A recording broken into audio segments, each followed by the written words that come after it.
Today's show brought to you live from Lounge Media Group Studios. It's Pedro and the Freight Hound with the Logistics Lounge.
The views and opinions expressed on this show by its guests are not necessarily those of Lounge Media Group or the show host. So if you sue someone, make sure it's the party responsible for hurting your feelings. Also, grow up, be an adult, and understand not everyone thinks like you. And that's okay.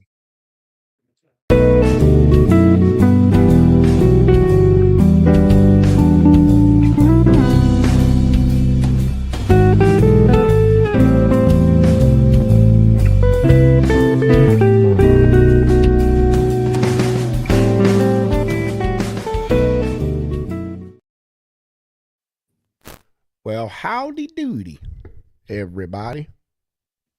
What's up there, Mr. Hello, Hound? hello. What's up, brother? We're just having a food evening. I mean, a good evening. Good What's up, evening, good evening. A Lefty? food evening. We know what Lefty's thinking about. Oh yeah, that would get us canceled. But how you doing, brother? That was a fucking good one, bro. Oh man, that was good, dude. Oh, that's funny. I'm actually doing horrible, Hunter. I don't know, I'm dealing with allergies. I think is what it is because I'm not sick. I'm not running a fever or anything else. And cedar fever is really bad down here in Texas right now. But man, since Monday, I have not been sleeping well. My nose is like a dang leaky faucet, and just have this constant like pressure headache, man. I've been taking medicine and everything, and I just barely get any relief. So I freaking feel miserable, dude. I'm a typical guy, bro. I feel bad in any sense, and my fucking life is ending. You know what I'm saying? Like, just drag me off to the morgue right now, man. I'm almost Throw on me in my the deathbed. dumpster. That's it. That's it. Just light it on fire, man. I'm done. So yeah, but other than that, man, I'm good, dude. Doing fantastic. My busyness continues. Super happy about that. Hope it continue, or hope that streak continues on. Got me another customer this week. So yeah, dude, really doing nice, man. Getting ready for Matt's. I know that is still 3 months off, bro. But I'm already thinking about it. Dude. Literally talked to Corey up there today about our media stuff, man. Which you and I talked about. So yeah, already trying to plan that because I mean it may be 3 months away, but you and I have learned, bro. You better Might book as your well be flight. tomorrow. You better everything, dude. I literally told Steve today too. I was like, hey man, you better get with Hunter because I think he wants to get that same Airbnb that y'all got last year. So I was like, you may want to get with him and just go ahead and book that shit. So Yeah, yeah, but yeah. yeah, man, I'm doing great. Doing just fantastic, man. What about you, my friend? I love it, dude. I thought you were about to start complaining about how busy you were. I was like, you cannot please this Dude, man. I am busy He's as doing as shit, bro. busy as this. I will say I that love it, busy as dude. hell. I love it. Yeah, no, I've been good, man. Locked down a new customer this week. Have you know how that goes with all the billing and account setup. So I missed the first load, but hopefully we get that some good business, local Nashville. So gotta love a win for the home team. But other than that, dude, yeah, just same old, man. Getting 2026 kicked off, getting on the health kick a little bit, and yeah, getting ready for Mats, dude. Like you said, it's 3 months, but it might as well be next week because I've never seen something that just sneaks up on you like the Mid America Truck Show. So I'm pumped. I I'm pumped. So I am too, man. And it's all gonna sneak up on us because like Matt's is for you and I, that's our starting line for the year. You know what I mean, for our shows. Like, dude, yeah, it's Matt's, and I then was like, we yeah, got at least one show every single month. Up until now, this point until November. You know what I mean? Well, December for you because you went to that thing down there in Alabama or whatever. So but. Busy, man. But I'm ready for it, yeah, dude. I'm ready. Matt's is, man. It's a big thing. We're gonna do the same thing with Freight Ninja again this year. And I like that we're gonna get there a day early. I was telling Steve about that. I was like, dude, Hunter and I, we want to get there Wednesday. So get as much as it's we such a can game Wednesday changer. and Thursday. So Friday and Saturday we can actually possibly enjoy Matt's for the first time that we've gone for 3 years. Like this will be our I don't know, third man. year, I bro. had Like fun. The first year was fun just because we didn't know what we were doing. We just stumbled upon a lot of stuff. And then last year, I think we might have, I don't know if we overplanned. I think it's the extra day that we needed, but also yeah. still had a blast. Oh no, I had a blast, but I mean, like we don't get to be like the convention goers. Yeah. That's Yeah. what I mean. Oh, yeah. Yeah, We talked about it. I think we saw like 25% of the show in yeah. total, but whatever. It was a good time. But yeah, man, that's crazy. The season is upon us. So looking forward Yeah. to that. I'm doing good. Nick, yeah, I know you just tuned in. Still sucking, bro, like I am, man. I don't know if you can hear it or not, but still stuffy, dude. Nose dripping like a faucet. Still that same headache. I mean, I don't know, little bit relief from meds and stuff. No temperature, nothing, dude. Don't feel weak or sick or anything like that. It's just this aggravating freaking headache in my nose. I hate it, bro. I hate it. So, all right. Anything else you gotta say? You want to move on to some news? What we got in the news today? All right, we got some good So stuff. that's Verizon being down again. Get your shit together, Verizon. Lounge Lounge Media News brought to you by AR.Pro, sourced from truckingnewshub.com.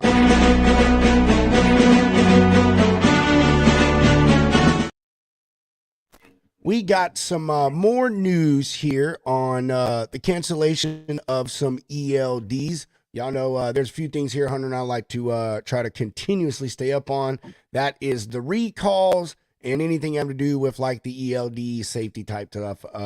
We always try to keep those things up there because it's important for folks to know, because we have noticed on this show that you usually don't get a letter in the mail that your service is no longer good or whatever, or you had a recall until like 2 months, 3 months after they've told you about it. So today it's about ELDs, and the FMCSA says they are maintaining into 2026 its rigorous pace of removing hardware from its list of approved ELD carriers after a surge in revocations in 2025.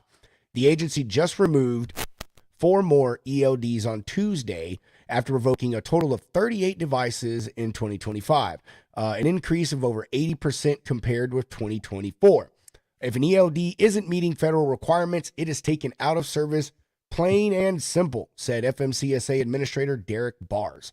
Latest 4 ELD removals were placed on the agency's revoked devices list due to the company's failure to meet minimum federal requirements. They say motor carriers have up to 60 days to replace the latest revoked ELDs. Those are Premier Logs, DSGE, that's Delta Sierra Golf Echo Logs, State E-Logs, and State E-Logs 2. Those are placed on the revoked list, and carriers have until March 15th to register with a new provider and provide that information to your insurance company and so forth, so on. In the meantime, they said those carriers are to use and adhere to DOT hours of service rules by using paper logs. This is going to be fun because, boy, I bet you half these folks out here don't even know how to use a paper log.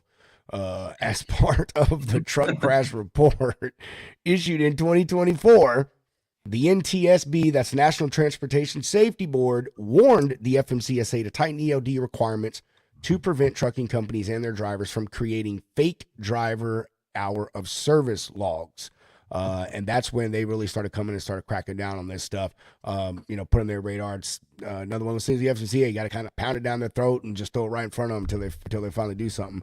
And FMCSA finally, FMCSA announced in December that it has also strengthened its vetting process of ELD providers to eliminate non-compliant equipment. So good news, man. I mean, it's good news all the way around because, I was talking to Rob Carpenter about this. And for anyone that doesn't know Rob, go out there, follow him on LinkedIn. Dude is absolutely amazing when it comes to anything having to do with safety and compliance. But I was asking Rob, man, talking to him, I was like, man, I'm so shocked that there's so many of these ELD things out there. You know what I mean? It's like, I can't believe it's so easy to do these and be able to get them registered. And Rob was like, man, he's like, it's exactly it. It's easy to do it. It's easy to get them registered. And he's like, the deal with a lot of these is a lot of them, they don't keep records like they're supposed to, or it's stuff like what this story mentioned at the bottom is where these carriers will have, like, say, Motive or whoever, but then they'll get this little fly-by-night ELD carrier that, isn't well known or whatever, and they'll create false driver logs and all that, so they'll be able to drive, off duty and so forth, or past their hours and all that stuff like that. So, it's funny that, I say funny, I guess funny and ironic that here the ELDs, are supposed to, be safer, prevent less crashes, or prevent more crashes, let's say, and all these other things, and keep drivers from driving when they're not supposed to, so forth, so on. But yet here we are, and they've all found a way to keep doing those exact same things. But it's just that's crazy. Well, we were just talking about this on the Junkies, and Jimmy actually brought this up. He's like, we got all these carriers that aren't, properly registered, non-domiciled, whatever. He's like, who's to say that they're not having, these bad ELDs, and there are multiple, or like, shit, dude, if you can hack someone's system, who's to say you can't just hack into an ELD like that? Like, if it shows, if you get pulled over and DOT officer sees that, they're not going to question that. But I'm glad the FMCSA is cracking down on it. There's a lot of shit that gets swept under the rug. And I'm surprised this is just now being brought up, but goes to show that, I don't know, it's a good feeling to know that they're actually doing stuff now. The FMCSA, like cracking down on it, actually, enforcing stuff rather than just saying it and Yeah, leaving it in the dark. me too, man. I'm so glad that they are, man. And it's about time, bro. It really is. I really didn't pay much of this stuff when I was attention to this stuff when I was a driver. I was a company driver, and I still should have, but I really didn't. But now that I do, and I've heard all these stories, it's like, man, it's like this industry really is the wild, wild west. Has been for a really long time. I've said it since day one, but I didn't even know how wild it really was. For all the freaking regulations and regulatory commissions and stuff in this industry, bro, people, it don't matter. You know what I mean? It don't matter at all. So, but yeah, I'm glad things finally get done. This EOD stuff. I think this stuff was just obviously a bigger headache and waste of everyone's time than it was worth, dude. It really was. This is stupid. So, but we all know they're here to stay. They're not going away. So, just is what it is. Buy old trucks. Yeah, and then you don't buy old trucks. That's that's right, man. Buy old trucks. Buy a new truck and just make it a glider. You know what I mean? There you go. Mm-hmm. Yep, bam. We got options. You got anything to add? Nah, man. I'm excited to see what that brings. Another thing to keep up with. Yep. Yeah, me too. So, you ready for bring this young man up? Let's do it. All right, Jake Peterson, everybody. I woke up this morning thinking, thank you, Lord, giving me everything. Good Ed. What up? What's crack-a-lacking, Lane? Man, not much. That is exactly how I look when I putt the ball. Dude, yeah. Like, well, you told me you were a golfer, and I literally text Hunter. I was like, bro, he says he loves golf. I'm so putting a mini golf video, and you're just to taunt this guy. Dude, I have probably, the funny thing is there's probably like 5,000 golf videos that we could choose from to make your video out of. But when I did the mini golf, there was like 4, and I was like, oh yeah, we definitely got to do this. Like, Nailed it. That was good. But awesome, love the song too, man. Thanks, dude. First contemporary Christian song ever I think we've had is a guest intro, man, and pretty freaking catchy, by the way. I even told Hunter that. I texted Hunter, I was like, dude, this is the first Christian song we've ever had as an intro video on the show. And I was like, I'm sitting there listening. I was like, pretty dang catchy, man. It's a vibe, it does catch the grip, gets the head bobbing going. So glad to be the first. I'll take that. Yeah. In the lounge. Yeah, bro. Yeah. There you go. So how you doing, man? How was the holidays? How's 2026 going for you so far before we get into stuff? Holidays were great. As I'm getting older and having kids, especially a 10-month-old and a 4-year-old boy, holidays are becoming a little more stressful. Hopefully it gets a little better as they get older. I don't know. We'll find out. No, okay. But it was good. A lot of family. I love seeing family. It's the one time of the year we act like we love each other, and then we move on. And swinging hard here in 2026, though. Changing up the company views, company agency programs, and just trying to hit the ground running. Kind of like Hunter on the health kick. I don't know if you guys have heard of 75 Hard. Currently doing that right now. Day 14. It's especially when you travel, because I don't know if it's just me, but when you're in the airport, I'm just like, I want to eat the nastiest things known to man. Like, give me a fried chicken with large fries at 7 a.m. Just yeah. There's no rules in the airport. Dude, that's so true. Hard. There's not, bro. It's like you would go there at 6 a.m., bro, and see people eating burgers and drinking whiskey just like you will at 6 p.m., dude. It doesn't matter. Yeah, nothing is better than a 5 a.m. beer, Yeah, I'm not supposed to do it, but just people stumbling at 6:30 a.m. Like, we're on international time, okay? The Vegas and airports only have one difference, and that's that airports actually have windows. Other than that, all time stops when you walk into an airport, it seems, bro. You know what I mean? Like, it's like, what day is it? You know what I mean? So it's a weird place, dude. But Yeah, it is hard getting it in while you travel, dude. I'll say, literally was just talking to Hunter about this, like last night that Hunter got him the black card. So because we travel, sometimes we stay in hotels, sometimes we stay in Right. Airbnbs. And he's like, dude, that way, so we travel, man. He's like, I always have, someplace we got to go to the Planet gym. And I'm Fitness. like, yeah, I was like, bro, I feel you, dude. It's like, because I do that, man. When I stay at a hotel, I always get to work out. But at an Airbnb, you know what I mean? So, it's, you never get, most of them don't have gyms. It's the best way to go, especially when you travel, because now you don't have an excuse not to do something if you have the black card. You know what I mean? Because Exactly. literally there's a Planet Fitness in every state. Like, I'm not sure I've been to a place that doesn't have it. So good for you, bro. Good for you. Yeah. I think Planet Fitness is added to the list, getting added to the list of the 3 things you need to be considered a town or a city. It used to be just a McDonald's and a Walmart, but now I think Planet Fitness is right there. You know what I mean? Like, you can't consider yourself a city till you got one of those. That's the way it feels. We got like 3 or 4 of them now, man. It's ridiculous. I'm like, dude, there's not that many damn people here trying to be in the gym. I promise you. Yeah, I'm out here in Nashville right now trying to, do some moves here, and Planet Fitness was kind enough. I guess if you download the app, you get a free day, because back at home we have gyms called Genesis Fitness. I don't know if that's known anywhere else, but so they were like, here you go, take it up. I was like, thanks, man. So they hooked it up. So, yeah. Well, I know I was gonna say before we get into it, the kids thing, dude. Tell you one dad to another dad, an older dad, and I bet your dad tell you the same thing. Man, enjoy the hell out of it. Believe me, I used to hate spending all that money. Jake, I tell my wife, babe, you got this amount to spend, and she'd spend 5 times that. She just didn't fucking care. I swear, like it grew on trees or something.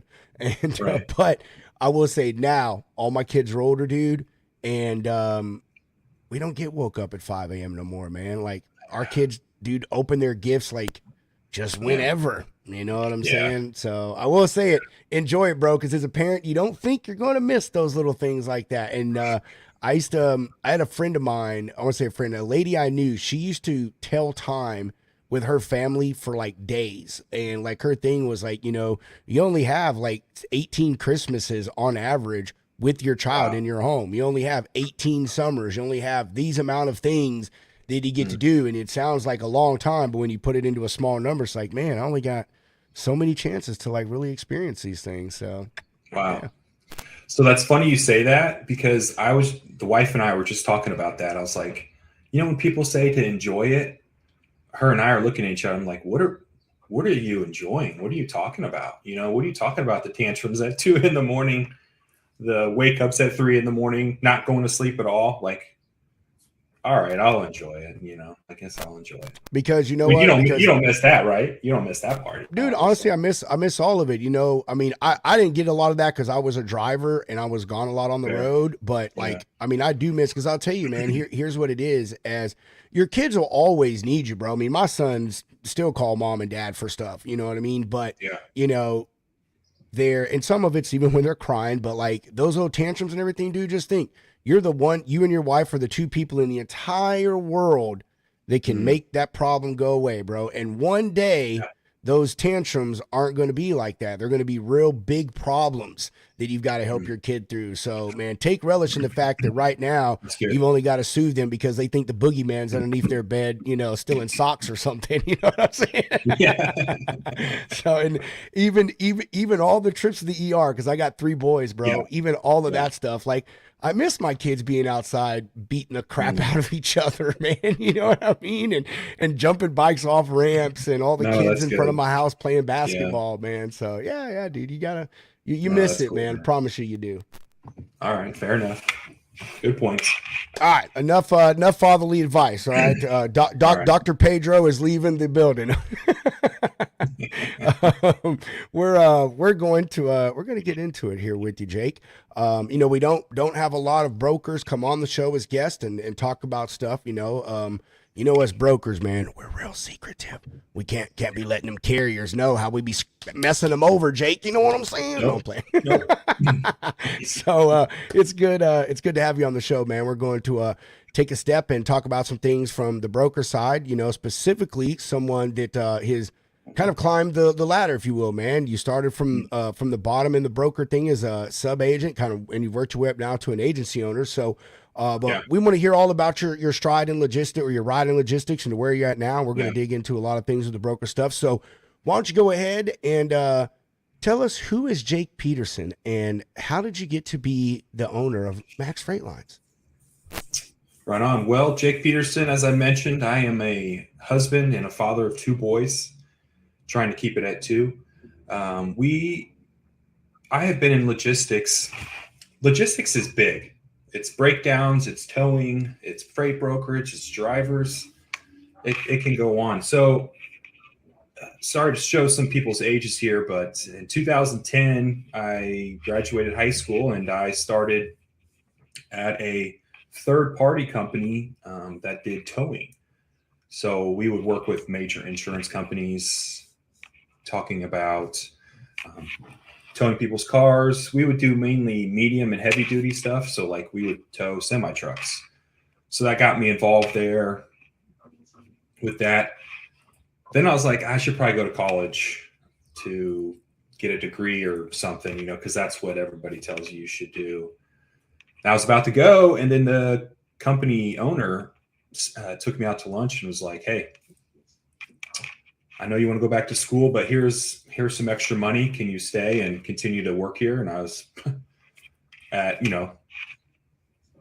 19, 20 years old, of course, that was money back then. So I stayed, did a lot of the towing for a bunch of insurance companies, stayed there for a while. And then I moved into the breakdown business. So the breakdown business was probably, what was that? 2017 era. I got into there. So we worked at a mechanical, it's called Interstate, bought by Cox Automotive now, but Cox is buying everybody, but that's besides the point. But so that was a wild experience. That was like my first eye in logistics or transportation, of it being like trucks and trailers break down. What it felt like, the phone's ringing all the time, every 30 seconds. And I'm talking, we're working with like people like Werner, Prime, Walmart, people who have a pretty good sized fleet. And they're just calling. Airline's broke. Airbag needs to be replaced. Steer tires blown. Now I got to tell you, because we didn't do those on the side of the road. Trailer door fell off, and we're just like, because for me, not knowing too much about it, I'm like, how did this happen? Like, how do you let something like that happen? So it was a really good eye opener for me, and then it showed me how much money was in it. The amount breakdown companies charge to fix trucking companies' units, I relate. I feel. So like when I'm brokering freight and they say, hey, I got a breakdown, like I feel for that. I don't want to get hard on them, because it's like, dang, that's probably $400 or $500 just to get them out there, check on it, see what's going on. So I did that for a long time. And then I decided, funny story, I decided to do it myself. I'm an entrepreneur. I'm a go-getter. And I wanted to do a third-party third-party breakdown company myself. Had the connections, had the contacts, and everything was going well. And then COVID hit. Wearing khakis, and COVID hit. So that pretty much shut everything down for me. I was like, all right, well, I can't do this anymore. And then honestly, what got me into brokering freight is I had a buddy that had a work from home job. I was looking for a work from home. And before that, I did what I had to do to support the family. And I walked across the street. I don't know if you guys have Hawaiian Bros anywhere, but it's a fast food restaurant, Hawaiian Bros, that I helped start, and I had to get some money. And then that goes to my buddy saying, hey, I got to work from home brokering freight. Didn't know what that was. I asked him, I was like, hey, do you want me to break down? You need someone to help with the breakdowns? And he's like, no, broker freight. And I was like, all right, well.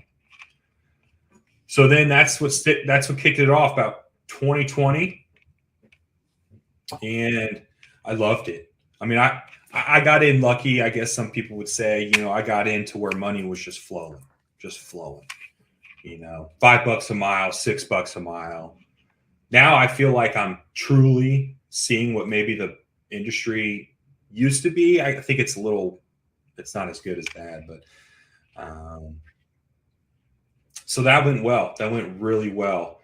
But what I don't understand is if it was just at the company that I was with, or if all W-2 companies do, I got to see the raw numbers. Like, I got to see the gross profit. I got to see the revenue for my clients. And I'm just like, wow, I'm getting a small percentage of this. Like, you know, I'm getting a high salary, $65K, but, you know, I'm also bringing in $40, $60K a month on commission from these customers. Now, granted, some of these customers were transferred over and given because of the W-2 status, but I was just like, man, I'm seeing these raw numbers. So that's kind of what piqued my interest of getting into bouncing around a couple agents. So I went to some agent here locally in Kansas City. And then ever since I joined there, I was talking to Jason. Jason reached out to me LinkedIn. We were talking probably for almost about a year and a half before I jumped over. I think he was only a year old when I jumped over finally and pulled the trigger. You know, made the calls to some customers, and that's really what started it all for me. Like, I went and Jason, it was great. It was the best thing I've ever had. I wish people that go from the W-2 to an agent style could have the same experience. I know a lot of people don't. And that's kind of why I want to preach on here the most, is like, when you come and start with a small company like Max Freight Lines, that's what you get. You know, you get to talk with the owner. You get to ask for things you need. You know, you don't have any requirements, should I say, to live your normal life, to live a normal life. So, and it's great. The story continues on from there. I worked with him for 2023. So it would have been 3 years this summer that I was with him. And it was good. We changed a lot of processes, got a new TMS. We got more SOPs built. We did a lot of things together. And in 2024, the start of 2024, I'll put this in there because I posted about it as well. I did a lot of fasting and praying during 2024 just because I didn't know if logistic was my long run. And so as I did that at the end of 2024, pretty much like during December, Jason calls me out of the blue. Says, "Hey, man." I said, "What's up?" He's like, "Hey, I appreciate all you've done for me and helped me." And he gifted me equity of the business of Max Freight Lines. So I was just kind of like, whoa, like, all right, well, I will take this and use this as like, this is the light, this is the path that I'm meant to go on. And so I took it and I'm running with it. And August 2025, he comes to me again.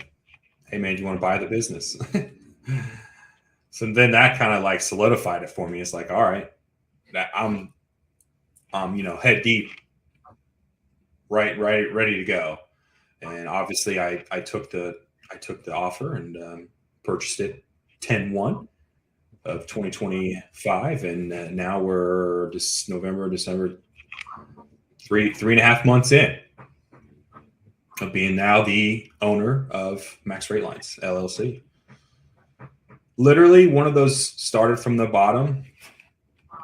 You know, I hate to pull that string, but now I'm at the top, you know, now we're at the top. So. Cue Drake, you know what I mean? Yeah. Cue Drake song. Yeah. But yeah, there's a lot of the meat and potatoes there. And now, I mean, with the small army we got of 6 agents, it's just incredible. It's just incredible to see these agents go to work.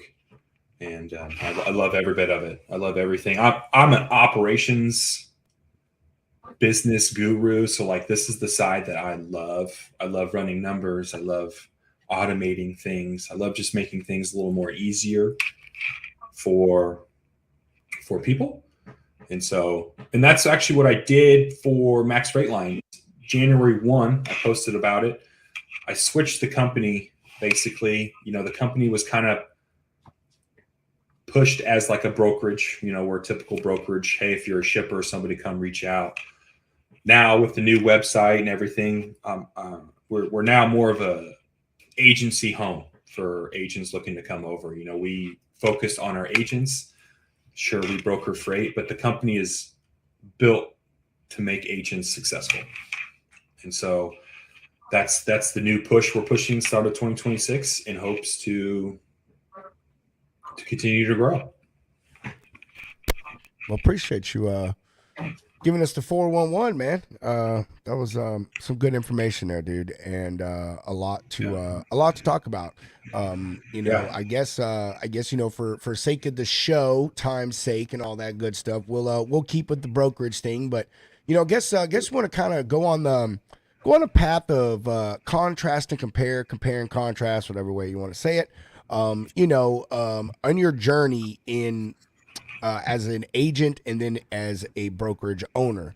First let's talk about the agents, man. Being an agent, just being a broker in this period. I mean, people say agent, broker. I'm an agent. I call myself a fucking broker. I don't care what anyone says. I mean, the only thing between me and that of title is a freaking license and a bond. So I don't know, but I get everyone's touchy on that.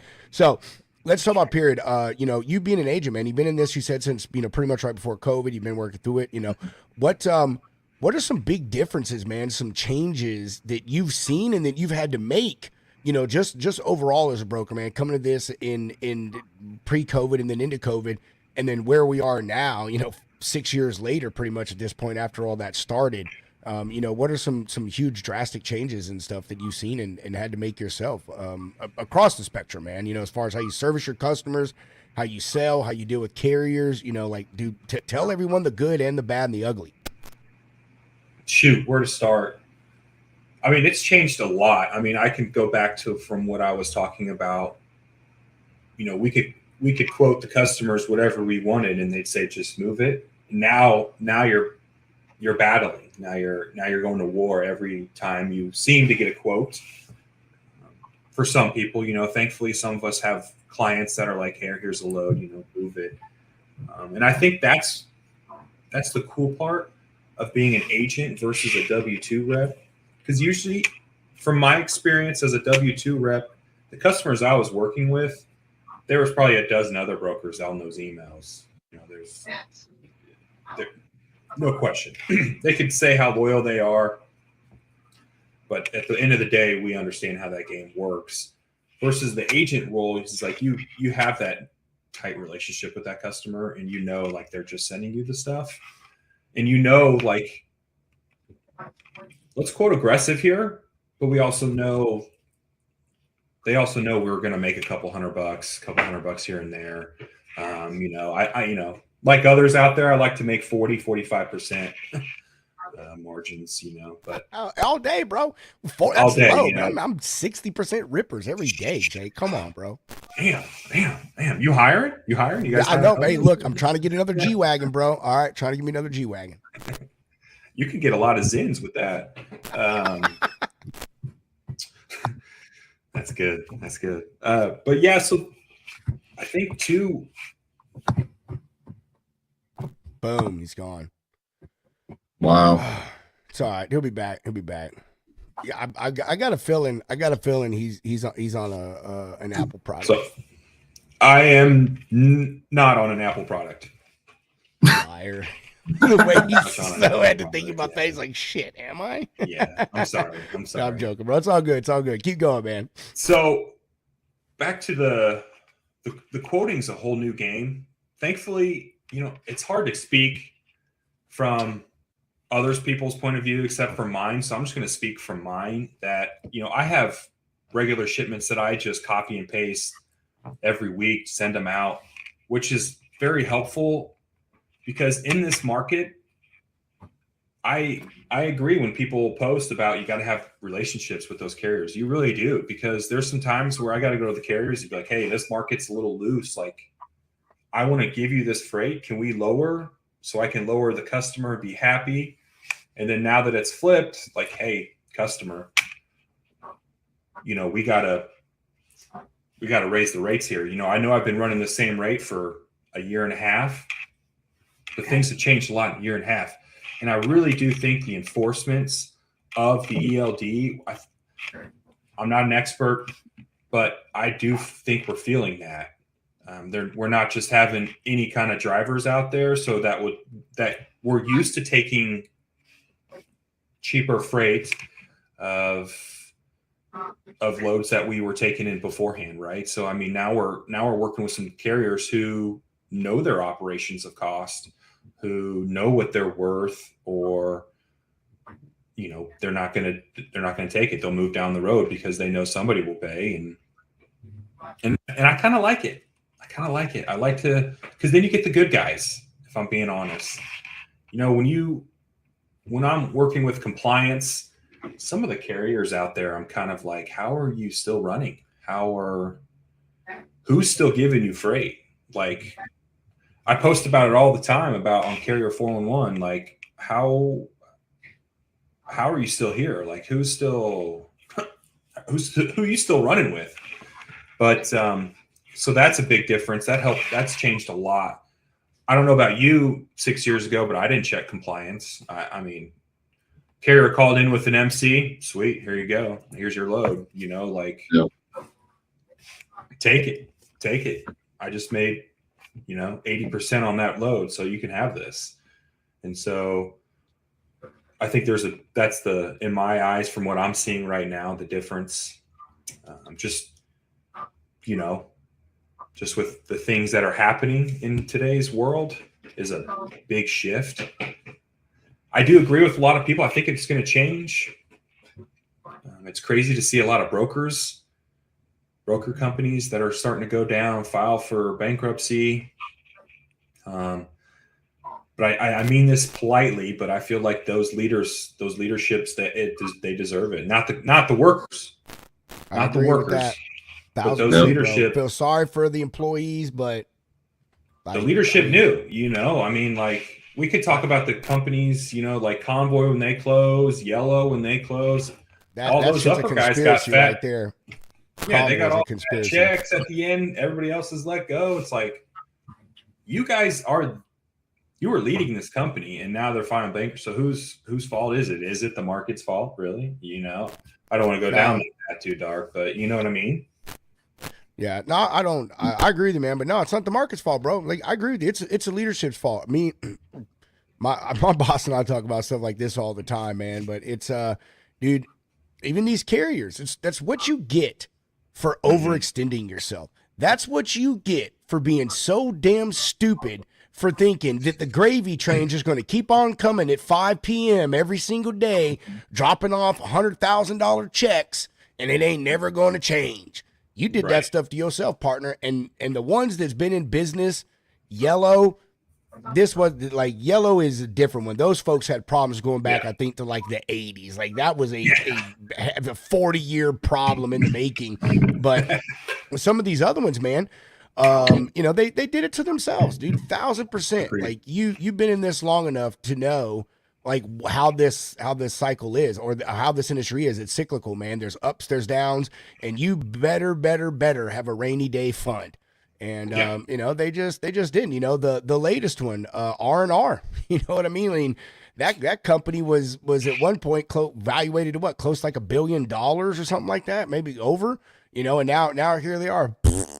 You know, and so yeah, I feel sorry for the people, but that's what you get from bad leadership, man. You know, and we all know most of these things. It's people up there that do, even at CEOs, they haven't been in logistics their whole life. They were, you know, somewhere else five months ago in a completely different industry, and came in this and tried, you know, implementing the same strategies, and it just don't work, man. I hate to, I will say this is not a one size fits all industry. This is a customizable, always changing industry every single day. I mean, I'm not an economics guy, but if you look at history, everything goes. I mean, it's like like if you really thought, yeah, like you were saying earlier, if you're going to think you're going to cash 100K checks all the time, like you deserve to go bankrupt, in my opinion. And then you're evaluated at $1 billion and you're gone. What? Like what? I don't understand. I honestly too, I never understood when I was at a W-2. I never understood what my bosses did. See, Besides, me and you are going to get into sending that. Me and you, we're going to get on that argument. Yeah, come on, let's start it, because they would just send me emails. Hey, we need more freight. Hey, did you quote this right? I'm like, what are we doing here? I don't know. Like, I can't. I'll just say I can't talk from that. I'm a W-2, but I think I found the honey hole in the W-2s. I'm serious. I mean, I wouldn't be where I'm at now for almost 5 years. Even on W-2, I'm pretty much an solo agent, I guess, in a sense. Like, my boss gives me complete autonomy. He's like, dude, I don't care. Do what you do, how you do it, when you do it. I don't give a damn. Just make sure you're bringing freight in this door. He doesn't tell me how to quote, when to quote, who to chase, where to go, how to do it, when to do it. None of that stuff. He says, I hire you to do. My boss is like me.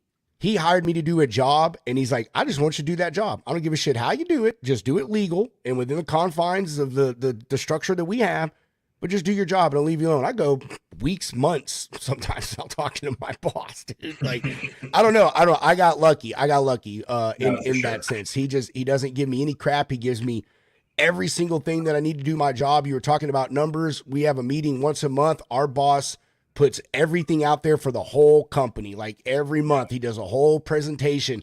This is where we were. This is where we are. This is where we're going. Cause he's like, dude, his belief is you need to be vested into this company. If I'm being transparent with you and showing you where we're at, where we're going, you'll want to do better for us and make us reach these goals and stuff. So I don't know. I do hear a lot of bad stories, but I guess I'm a lucky one. I am so fortunate. Do I know that there have been times I could have made more money than what I'm making? Yeah, 1,000%, man. But there's also been months where if it wasn't for my boss and my W-2 and my salary, dude, like, bills wouldn't have got paid. And that's the hard part about this industry, sometimes being an agent and, but also me, I will say this too. And I was an agent. This is the only W-2 agent job I ever had. I was at 2 other agencies as a 1099, I was 1099 employee there and did commission. And like, I felt I had it harder there, man. They, and I'm not saying this about you, but they controlled a lot more of me. All they wanted me to do was to broker freight.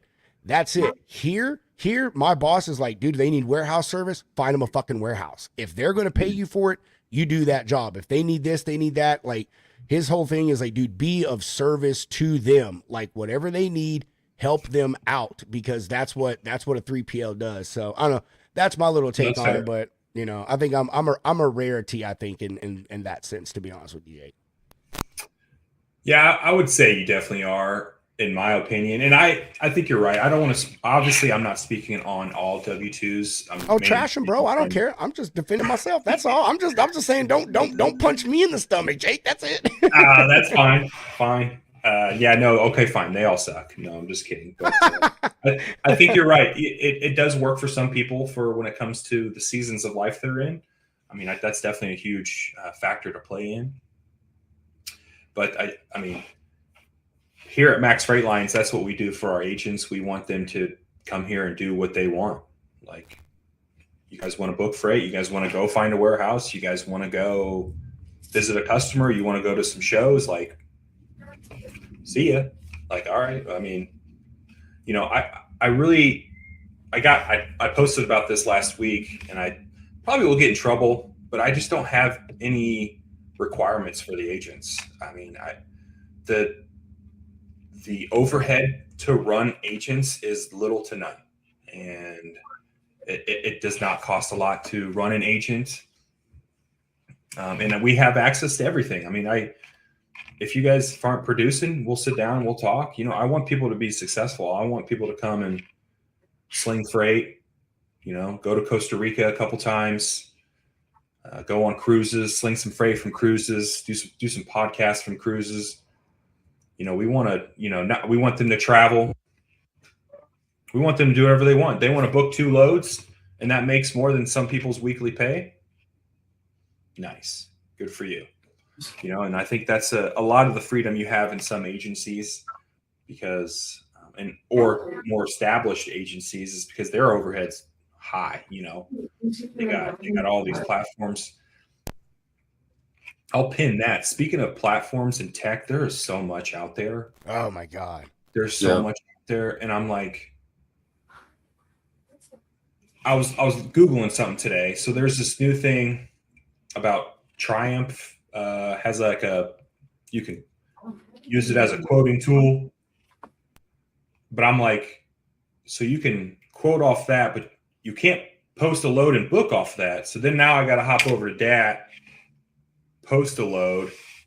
And then I got, I'm just like, man, there's so many things out there. Because, as the owner now, I get a lot of DMs like, hey, you want to demo this? I'm like, man. No, not really. Absolutely not. No, not really. Talk to my brother with an SEN. He'll hook you up. Bro, please send them to me. Please send them to me. I'm telling you, bro. They will start sending you hate mail. I get them all the time. I don't even know why I get them. I get them all the time, and I'm always like, you need to talk to my boss, and I give him my boss's email, and I tell him I do it. I was like, oh, you get all these spam requests? Because I send everybody to you just to mess with you. No, that's good. And I truly, as when we talk about more on the brokerage and the way the current state is, there are some times when I'm posting loads and trying to book some loads, I'll get some quotes, and it's just like, wow. That's extremely higher. Like, I mean, some of them are quoting like $2,000 over what I would like to book it for. And I'm just like, oh, am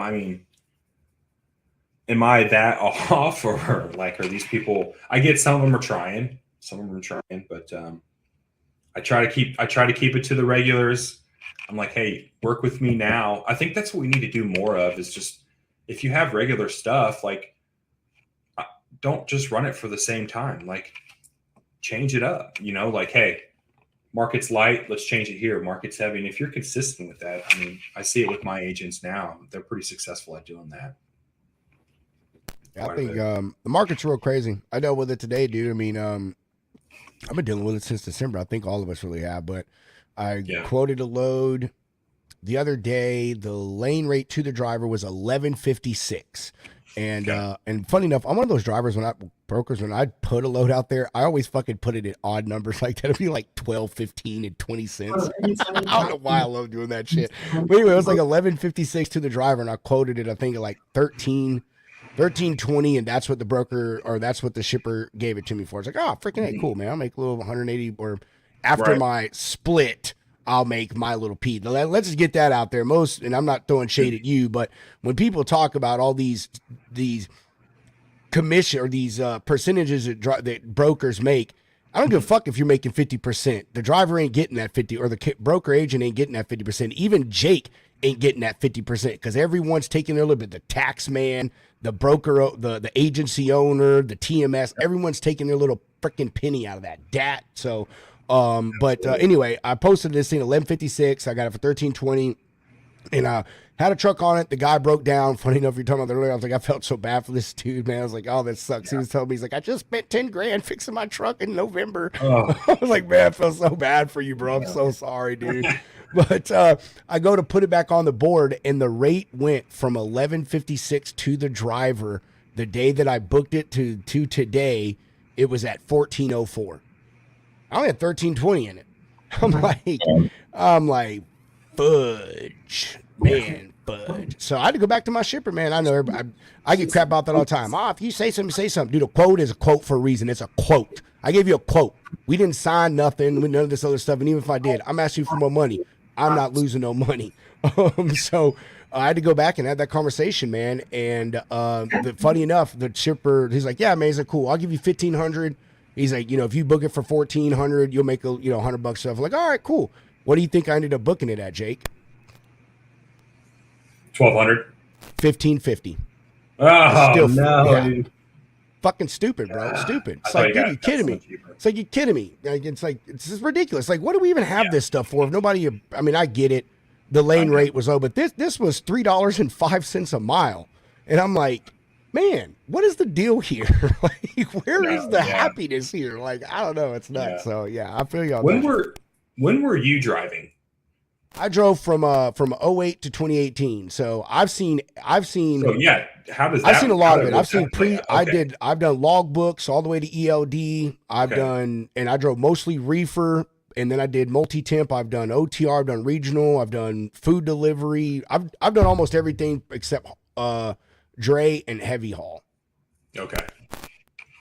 So were you company paid? So were you paid a cent percentage per mile, or I only worked for mega carriers, man, my whole career. I was almost an owner operator like 2 or 3 times. Like, dude, got all the way there to looking for a truck, and I just couldn't pull the trigger, dude. I could not take that amount of risk. I don't know why I just couldn't, but yeah, dude, I was paid a cent per mile. I started out at 32 cents per mile in 2008 or 34, something like that. And then I ended, I think it was at like 57 cents per mile. But when y'all worked with McLean, it was different. You got paid per mile, by stop, by weight, by case count. So it was all different. But I only worked for mega carriers, bro. I ain't gonna lie, I made killer money. Again, I worked for mega carriers, but even still, I was always in the top 5% of every company that I worked for safety, miles per gallon, and revenue. I killed it, bro. I was a beast of a driver. Come on. Now let's talk about that for a second. Like, there's no way they're still paying drivers that same percentage, right? I have no idea what it is. I think now, anyone out there who's watching drivers, let me know. I don't keep up with it so much. Yeah. I think I see stuff like 70, 80 cents a mile for a solo, and now is like what the average is, 75 cents, something like that. I don't know. Okay. Yeah. Okay. Yeah. It's pretty up there now. It's pretty up there. I know I've seen company drivers, man, making, bringing home $2,000 a week. I got friends that work in McLean right now that they're well into the $100,000 range, and they're home every night, 150, 160K. Like, they're making bank up there. Good for them. Good for them. I do think it's good for them, as they're the ones moving the freight. And that's why I do a lot of flatbed loads. And so I always talk to, when I talk to the drivers or carriers trying to book the loads, they're talking about, they're wanting so much extra for tarping, so much for this. I was like, oh, it's not that bad. It's not going to take you that long. And then I put in quotes, says the guy behind a computer. Right. Oh yeah. I've said I'm not doing it. So, I've said this many times on the show. Carriers hate dealing with me, bro. They fucking hate it. I mean, they hate it and they love it. They love it. Yeah, they love it because I get it. They hate it because I don't buy into their bullshit, and I don't take whininess and crying. Oh, I can't do this, dude. Shut up. Put your big boy pants on and get to work, bro. Okay, I don't want to hear none of your mess right now. But anyway, Troy trailed off. Let's get back to talk about you, man. So, what are some, aside from this rate thing, man, the market stuff, like, I think that's just been a really big issue for everyone across the board, right? The brokers and the carriers for quite some time.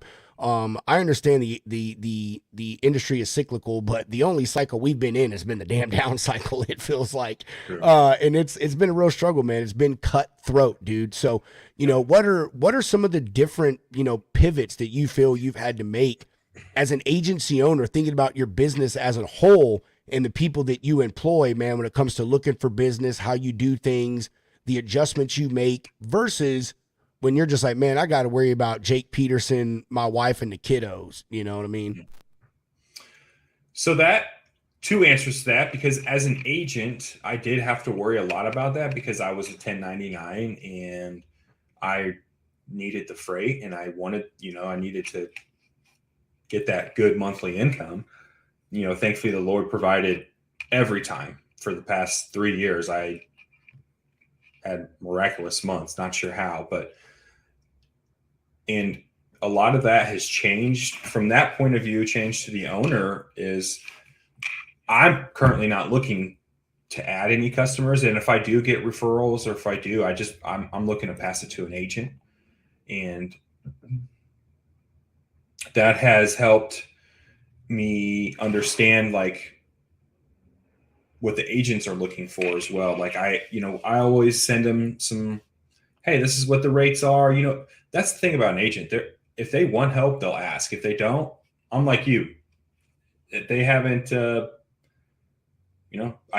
of them I don't talk for weeks and months.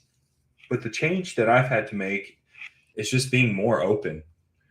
I'm like you, man. Like, hey, like I quoted you this, but like the market literally flipped in a matter of seconds. And sometimes we need some more money and sometimes I'll eat it. Depends on who the customer is, if I'm being honest. I mean, if it's a good customer, I'll eat it sometimes, so, but they, I wouldn't say it's too, other than that, man, I wouldn't say too much of a change because I think that's the beauty of being an agent, right? Like you don't have the pressure. You have pressure because you're a 1099, but you don't have the pressure to meet a quarterly number, a monthly number, a monthly phone call number. So you're just kind of, I mean, literally as an agent, you could book 3 loads and not have to work again the rest of the week if you don't want, depending your clientele, your size, and all this stuff.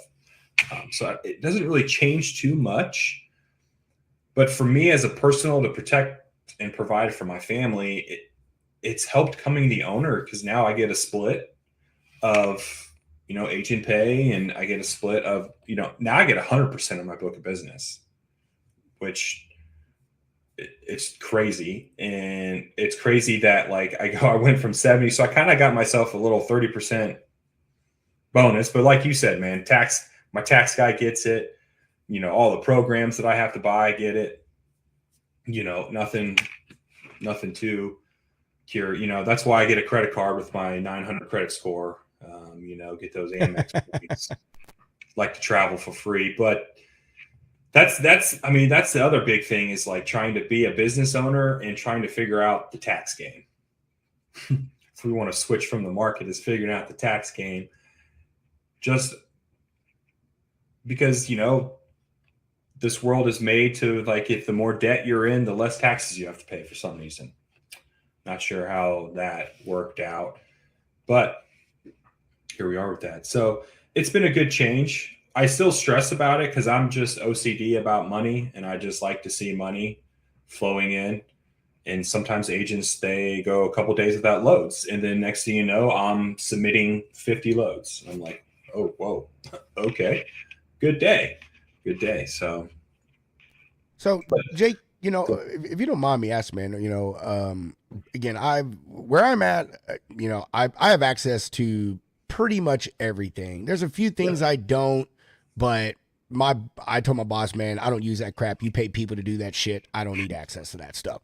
But a lot of, or say some of the agents I work for, man, both of them extremely limited my access to stuff. Like the very first place that I worked at, dude, I didn't have any access to rate anything. I had to ask for rates and I had to ask people to post loads, do everything. It was ridiculous. Like, so I say that to say, like, how are you as far as an agency owner, man? Do you give your people, access to stuff to allow them to be autonomous? Because, I'm of a person that thinks when you give someone all the tools that they need, and set them up for success, they're going to do those right things. When they keep having to go to other people to do things that they could be doing themselves, you're just putting little roadblocks in your road to success. Yeah, no, I don't. They all have their own DAT account. They all have their own truck stop account. They all have their My Carrier Packet account. They all have their Carrier 401 account. They all have their TMS account. There's a few blockage that we do is in our TMS, we limit their access because, we don't. Oh yeah, of course. We don't want agents fighting over agents, customers. So we limit that from them seeing that. But other than that, they have access to everything. We have a little compliance protocol, with My Carrier Packet, you can set some rules. If it doesn't meet the rules, they just send me an email saying, hey, I need these guys override. Click, done.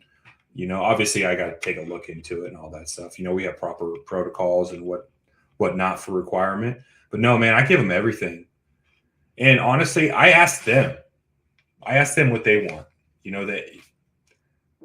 my biggest thing is that and that's why I switched the company. My agents are my customers. That's how I went from an agent booking freight for customers. Now being an agency owner, they're my customers. I want them to have whatever they want to be successful. We're currently testing out bread.ai. Oh, I love it. I love it. We have it. Fucking buy it. Don't even test it out. Just buy it. I'm telling you right now, just fucking buy it. Literally. I'm in the 7-day trial, and I mean, I've only heard good things from our I agents love that fucking program. Sick features, dude. Love it. I would tell you, I'm sorry to cut you off, but I just have to say this because, again, my boss, dude, I'm lucky I have a boss that is all about finding stuff to make your job easier, make you more productive. Bread AI and Seamless. That's what you need. Bread does pull emails like Seamless does, but I just think Seamless has a little bit more of a powerful tool as far as being able to pull information and digging deeper. But I love Bread AI. Dude, cancel the 7-day free trial to sign up for it. I'm telling you that right now. I fucking love it. Every day they send me a list of 10 shippers. Dude, every day. I change it. I mean, I can go in there and research, but I change it every day. Every week I change it. Like this week I did appliances, erosion companies, pharmaceuticals, something else. You pick 5 every day, and you how much revenue you want, where are they located? Like you can filter all of that out every single day. And it's the first thing I do when I prospect. First things I touch is my bread list. Every single one of them are good. Matter of fact, the plant customer that I just got, Shane, you're watching, the customer you and I were talking about earlier, Shane, I got that from Bread AI, bro. Let's go. One email, done deal. That's sick, dude. Yeah.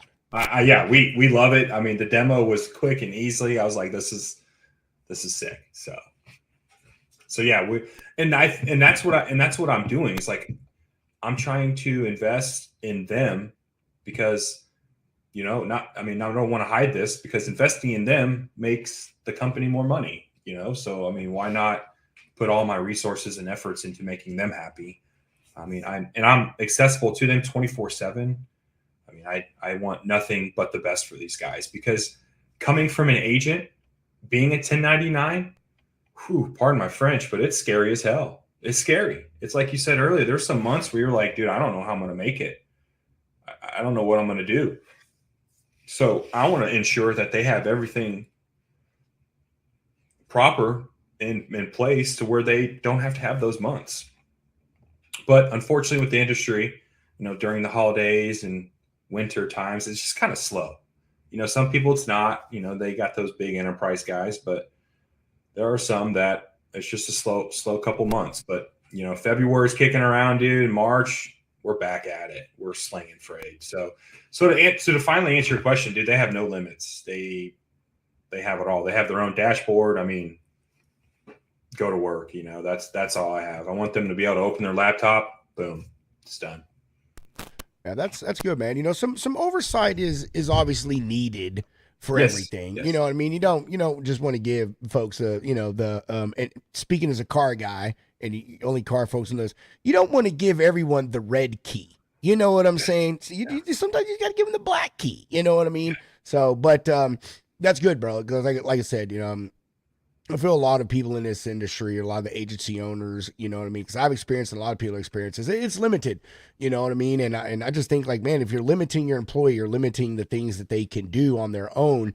And let's be honest, bro. In this business, 3 minutes is a long freaking time, bro, to wait for something. You know what I mean? If I've got to wait 3 minutes for someone to give me a rate or 10 minutes for someone to build me a load when I could have just done this and had this booked. And customers are impatient. I literally have a customer. I'm going to start moving freight forward in March. She has a 5-minute window. She tells you, she's like, break me 5 minutes is what you have between the time I email you a quote until you need to get it back from me. And she said, she's like, I don't care if you email me at 6 minutes and your quote's $300 less than the other one I have, I'm not taking it. Because like her thing is she's like, I need to move freight and I need to move freight down. I need to make decisions now. I can't be waiting on you to decide what's going on. So, I mean, funny work around that thing. You're like, oh man, how can you do that? My boss here, we literally set up her email address, put a forwarder on my Gmail into our Slack. So any email that comes from their entire company immediately goes to our quote team. Our quote team quotes it and sends a fucking email back within like 90 seconds. So, I said it's all about not hindrancing them, man. Things got to move. You got to keep people going and let them have the freedom and autonomy that they can to a point. Sure. Yeah. So to further on that, we're all of our agents are cradle to grave. We haven't had to establish a operations team or anything like that. And I don't know, Jason and I, we kind of went back and forth on it sometimes just because we always thought like, oh, we needed an operations team to maybe get like a big hitter or, somebody that's doing massive amount of freight. But I'm also like, I don't know, the cradle to grave seems to work. I mean, if you can't handle 50 to 100 loads a month, cradle to grave, then, I think we should probably look at some processes, some operations side of things. But are you guys cradle to grave or no? Nope, it sounds like you guys I will have never, ever fucking do it again. Sorry, I disagree with you 1,000%. I think cradle to grave is an inefficient model. I did not think that way, though. I'm not throwing shade at you. Didn't think that way until I got here. But like I said, I'm different, bro. And my boss here doesn't do a lot of hiring. Like, we are small. Yeah. It is me, him, and one other person. He keeps a very tight-knit circle with how he does, who he deals with. But I did cradle to grave too, man. Honestly, I mean, it is what it is. It is the model for our industry. Just over here, my boss kind of has a different perspective, man. And I never thought about this till I got over here. Everyone thinks that a broker's primary job is moving freight. You're fucking wrong. Your primary job is sales, bro, or girl, lady, whatever. That's your primary job. It ain't moving freight. It's sales. And you can't be selling and making calls when you're sitting here calling all your 15 loads every 2 hours or 3 hours. Hey, where you at, Bobby? Where you at, Susie? Or having to deal this or do that, or like Highway, the most inefficient, fucking worthless program on the face of the planet, in my opinion. Highway today had a guy, dude, had a guy, man. The guy, he just bought a couple new trucks, added everything to Highway. Sorry, boom, right there. Look, there's my team tagging me right there. See, this is what I like right here, dude. They're going over my board right now, and my lady, she says, Hey, Robert, looks like we may have missed this pickup today. Are we rolling tomorrow? Looks like we have a carrier. Boom. Yes. And then my whole team, they're about to do everything. They're going to take the call, do all the vetting, run them through Highway, Freight Validate, check everything about them. And they're just going to come back and tell me rate consent. Done. And I can do that from my phone. So anyway, I just say, like, to me over here with my boss, it's all about like efficiency. He wants you to be more customer facing because that's where the money comes from. The carriers haul our freight, but we have to have the freight from the customer to get that. So his thought process is like, hey, I want you to be out there on the phone, calling people, sending emails, or just bullshitting a customer. Like, my boss is a big thing. Like, dude, if you talk to your customers this week, call them, shoot the shit with them, ask how things are going. Yeah. So that's just me, man. I will say that I never noticed how great that was until I was here.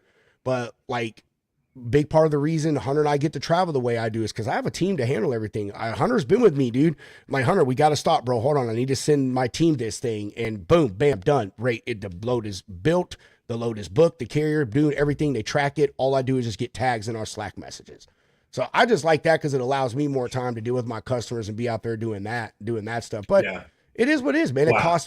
It costs money. My boss does have to pay for that shit. You know what I mean? Yeah. So it is an overhead thing, but I don't know, but that's also why he says, hey man, find different ways to serve your customer. You have that time, you don't have to worry about booking freight all the time. Like, find a way to serve them. Do they need drop trailers? I mean, my customer today, he just found like a couple hundred trailers for a customer with this big project. They needed a whole bunch of trailers throughout the year. And my boss said, okay, cool, I'll do it. He did.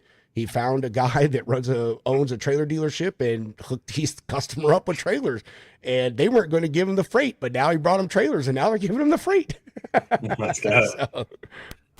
I want to digest that for a quick second. I don't know how much time we got, but I'm good. Hunter can go whenever he wants. I think Hunter's still working though. Mm-hmm. See, that's his I'm still working grunt. I think so. From what it sounds like, from what it looks like, unfortunately I haven't had a good experience with W2. Like, My experience with, hey, win a load, send it to the ops team, send it to the carrier reps, it went terrible for me. One, because when I would get loads and like they say they wouldn't be able to cover them or they took a while to cover them, I would post them and snap, cover, done. And I'm like, what are we doing here? But then also to your point, like, are you the one that tells your customer that the load missed today and it rolls, or are you? Yeah, are I do everything, like, dude. hey? No, my customer only talks to me. That's it. Okay. Now, So it's 5:22 p.m. and you're now just finding out you missed a load today? no, I knew I missed a load. They're just going over my board at the end of the day, which is what they do. I already knew it. I've already talked to my customer about this. I've already sure. Yeah, like it's already done. Everything's already done. The truck she's talking about, the load is already booked. That's why she's saying it looks like we have a truck on it for tomorrow. Like this is all done. They're just doing this is just the night shift coming in and doing our process, going over the board. Hey, what wasn't picked up? What do we need to book? Where are we at? Da da da da da da da. So I mean, even though my PC stays on all the time and I'm in here ever, but like it's cool, man. Like I like it, but I will give you the W2 thing, man. My biggest complaint that I've heard from people is it leads to fucking laziness. When people know that they're going to get that salary every single week, they really have no incentive to do stuff. You know what I mean? But me, I don't know. I'm vested with my boss in this company. Like, that's great. Hunter could tell you, like, I mean, my boss is one of my greatest friends. I mean, he is. So like, I'm vested here, bro. I'm invested in the success of this company. I've told him, like, I will never fucking leave here. When I leave here, it is either going to be to retire or I won the lottery. So like, I'm going to do everything that we can, man, to keep this company moving. And dude, and look, I mean, just like you, man, just like when it was with Jason and just like it's with you, bro, here we are, a small brokerage, and we've beat out the $1 billion valuation guys, right? Because because us people like us, man, that are small, that we have a connection with our agents or our employees and our customers, and we don't have all these other folks to answer to in a company of 5,000 fucking people to run changes by, we can pivot on a dime, right? When the market shifts, we can shift quickly. Hunter's in the same boat, man. Even though Hunter works on the carrier side, like his boss is the same way. Like they're small enough and his boss is involved in enough stuff that when changes happen, TJ can shift and pivot on a dime and take the company in whatever direction that they need to. And I think that's why the smaller model is at this point starting to be the more successful one, and why we're the ones that you see more loads on the boards from. We're the ones taking all the fucking freight from the LQTs and the CHRs and all these other folks, man, because your agent only has to go to you, Jake, when they need something changed. You're like, oh man, hey, Jake, like I know we do net 30, bro, on our pay terms, but this customer's got 500 loads a month. They say they need net 45, net 60. Okay, cool, done. Whatever your decision is, but they only got to come to you, Jake. They don't have to go to their manager and then that manager and another manager and 50 other stupid people that when it gets to the final person, they're just looking at, oh, so I'm going to have to wait 15 more days to get paid. And they're not seeing the 500 loads and all the revenue that comes to it, man, And same with like the setup for customers with being the smaller companies. Like we don't require 19 references. We don't require, certain things. Like if you got a new customer and they need you to move a load today, we're running it without running a credit check, which is fine. Like we'll figure it. I'm more one of those, I'll say sorry later. Like it's fine. Like we'll figure it out, I'm with you on that. Let's just get the job done. Like, because I think there is a point to where like how you service your customer, that opens many doors. I think everybody knows that it'll open so many doors that you took a risk on one load that cost maybe $2,000 that could lead to millions. So it's like, come on. And that's also why I like this industry too. I mean, you were talking about like travel and doing all this stuff. I mean, it's the tech savvy this injury has turned into. Dude, there are some days I'm working straight from my phone.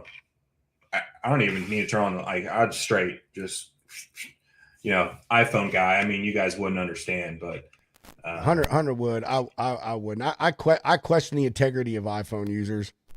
Dude, listen, I got a text or a call from you, and I was like, "It's an Android." My iPhone was like, "Do you want to answer this phone because it is an Android?" Bro, so we're gonna stop right here. I literally just watched this fucking video by this guy, and he was talking about how iPhone users are the most racist people on the planet. Whoa! he was Whoa. like, he was saying, no, Whoa. listen, he was saying, he was like, man, he was like, because all y'all care about is the color of a text bubble. Racist. That's so good. That's true. That's Like, very true. dude, for it was me. so it was so funny. I was like dying laughing at that shit, bro. He's like, oh, it's good stuff. It does really depend. Like if someone texts me and it's green, I'll probably wait like an hour or two to text back. Listen to you, man. You suck. I'm like, I don't want to deal with this, you know. Oh, like I'm up in here, devaluing your property or something. You know what I mean? Like your credit score just plummeted 50 points from talking to me. You know what I mean? That's so good. That's hilarious. I've never seen it. That's funny. You racist. Man, dude, it was good. It was funny as hell, man. But yeah, I'm with you, man. I can do most stuff on my phone except for our TMS. Boo, Aljex, you suck. Get a better fucking mobile version of your website. I hate it. I hate Aljex. The crappiest TMS I've ever used in my life. Dude, how can I get you on ours? I can't, bro. I can't. It's way above my pay grade. My boss even hates it, bro. My boss don't even like it, but we're locked into it.